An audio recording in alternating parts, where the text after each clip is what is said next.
وحدت رؤیت ہلال کی دعوت میں شدت کرنے والے وحدت عقیدہ اور تحکیم شریعت کی طرف دعوت کیوں نہیں دیتے؟ فضیلت الشیخ صالح الفوزان حفظہ اللہ فرماتے ہیں اپنے بلوغ المرام کی شرح میں کہ رمضان کے چاند کے ثبوت کے متعلق احادیث کی شرح کرتے ہوئے آپ فرماتے ہیں، اور جو کوئی آج کل بعض جاہل لوگ مدعی علم اور دین بیزار کرنے والے لوگ چاند کی رؤیت کے تعلق سے فلکی حساب پر مکمل اعتماد کرنے کی دعوت دے رہے ہیں، تو یہ اللہ کے دین میں ایک نئی چیز کا ایجاد کرنا ہے جسے اللہ تعالیٰ نے مشروع قرار نہیں دیا۔ اللہ تعالیٰ نے ہمارے لیے روزوں کو شروع کرنے کے لیے دو امور مشروع کیے ہیں، یا تو آنکھوں سے چاند کو دیکھ لینا یا پھر ماہ شعبان کو مکمل کرنا۔ یہاں تیسری کسی چیز کا سوال ہی پیدا نہیں ہوتا ہے۔ فلکی حساب، علم نجوم اور چاند کی منازل کی معرفت کا علم جو ہے وہ عہد نبوی صلی اللہ علیہ وسلم میں بھی موجود تھا، بلکہ جو آج کل ہے اس سے بھی قوی تر تھا۔ اس کے باوجود نبی کریم صلی اللہ علیہ وآلہ وسلم نے اس فلکی حساب پر اعتماد نہیں فرمایا، کیونکہ اس میں خطا کا اندیشہ ہمیشہ رہتا ہے۔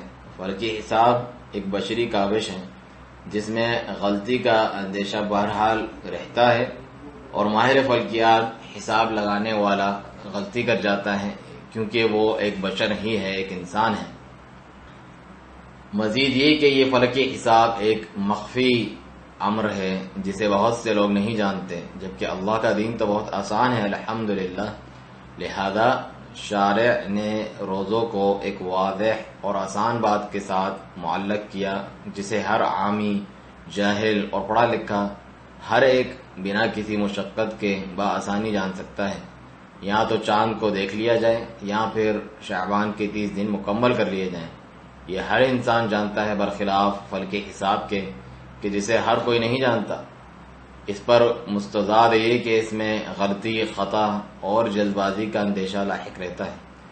وہ لوگ جو ہر سال رؤیت ہلال کے متعلق لوگوں کے دلوں میں شکوک و شبہات ڈالتے ہیں اور کہتے ہیں کہ یہ ماہرین فلکیات کے خلاف ہیں کیونکہ انہوں نے کہا آج رات چاند کا دکھنا ممکن ہی نہیں وغیرہ، یہ سب جہل اور اللہ تعالیٰ کے دین میں بلا علم بات کرنے کی قبیل میں سے ہیں۔ واجب ہے کہ ان لوگوں کو لگام دی جائے اور انہیں اس تلاعب و تماشے سے روکا جائے۔ اس بات پر خصوصی توجہ دینی چاہیے اور ایسے لوگوں کو جو لوگوں کے امور عبادت کے تعلق سے تماشا کرتے ہیں اور شک میں ڈالتے ہیں بالکل بھی موقع نہیں دینا چاہیے۔ امور عبادت الحمدللہ واضح نشانیوں کے ساتھ معلق ہیں۔ نمازوں کے اوقات واضح ہیں۔ صبح کی نماز طلوع فجر پر پڑھی جاتی ہے جو واضح نشانی ہے۔ نماز ظہر زوال شمس کے بعد جب سایہ مشرق کی جانب سے ظاہر ہوتا ہے اس وقت پڑھی جاتی ہیں، یہ نشانی بھی واضح ہے جسے ہر انسان جانتا ہے۔ نماز عصر کا وقت اس وقت داخل ہوتا ہے جب ہر چیز کا سایہ اس کے برابر ہو جاتا ہے۔ نماز مغرب غروب شمس کے بعد پڑھی جاتی ہے، اور نماز عشاء شفق احمر یعنی مغرب کے بعد کی جو سرخی ہے کہ غائب ہونے کے بعد پڑھی جاتی ہے۔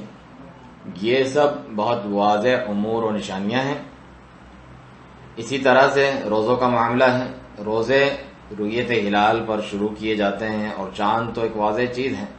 یا پھر اگر چاند نہ دکھے تو شعبان کے 30 روز مکمل کیے جاتے ہیں۔ یہ اللہ تعالیٰ کی جانب سے ایک آسانی ہے۔ وَمَا جَعَلَ عَلَيْكُمْ فِي الدِّينِ مِنْ حَرَجٍ سورۃ الحج آیت 78 میں فرمایا، اور اللہ نے تم پر دین کے بارے میں کوئی تنگی نہیں ڈالی۔ یہ لوگ کانفرنس اور سیمینارز منعقد کرتے ہیں تاکہ امت کو رؤیت ہلال پر اکٹھا کر دیا جائے، اور کہتے ہیں یہی بات مسلمانوں کے اختلاف اور تفرقہ کا سبب ہے۔ سبحان اللہ!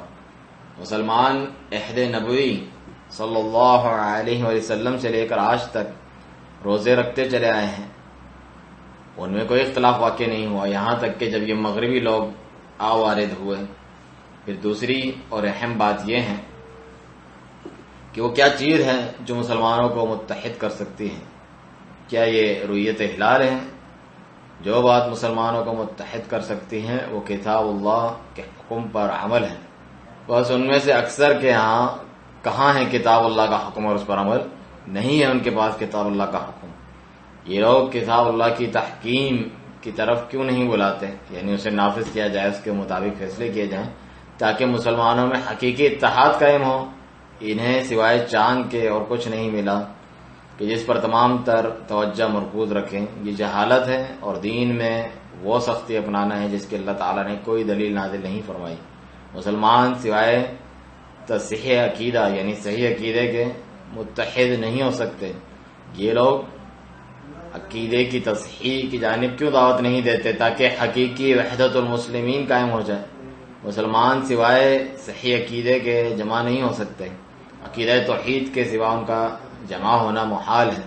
لیکن حالت اگر یہی ہو کہ ہر کسی کا اپنا طریقہ، اپنا مسلک اور اپنا عقیدہ ہے تو ممکن ہی نہیں کہ مسلمان متحد ہو سکیں۔ لازماً ان کے درمیان عداوت، قطع تعلقی اور جنگ و جدل واقع ہوگا۔ بس یہ لوگ کیوں تصحیح عقیدہ کی طرف نہیں بلاتے بلکہ تاکہ مسلمانوں میں حقیقی اتحاد پیدا ہو، کیونکہ یہ لوگ کتاب اللہ کی تحکیم اور طاغوتی قوانین کو پھینک دینے کی طرف نہیں بلاتے۔ جبکہ جو روزوں کا معاملہ ہے اگرچہ سب مل کر ہی روزے کیوں نہ رکھ لیں، اس سے اتحاد نہیں ہو سکتا۔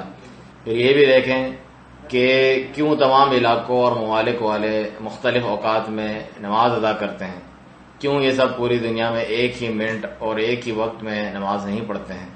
ہمارے ہاں جب رات ہوتی ہے تو دوسروں کے وہاں دن ہوتا ہے، ممکن ہی نہیں کہ وہ ایک ہی وقت میں نماز پڑھ سکیں، کیونکہ مطالع مختلف ہوتے ہیں اور زمین مختلف ہوتی ہیں، جن کی وجہ سے ہمارے اور دوسروں کے مابین اوقات میں تفاوت و اختلاف ہوتا ہے۔ ممکن نہیں کہ ہم ایک ہی وقت میں نماز پڑھ سکیں۔ یہ لوگ پھر یہ کیوں نہیں کہتے کہ ہم سب پر واجب ہیں کہ پوری دنیا میں ایک ہی وقت میں نماز پڑھیں، ظہر کی نماز ہو یا عصر کی، تاکہ سب مسلمان متحد ہو جائیں؟ کیا اس طریقے سے نماز صحیح ہوگی؟ یہ عصر پڑھ رہے ہوں گے تو ان کے وہاں رات ہوگی یا فجر کا وقت ہوگا، یا پھر یہ عشاء پڑھ رہے ہوں گے اور وہ ان کے وہاں دن ہوگا؟ یہ جائز نہیں ہے۔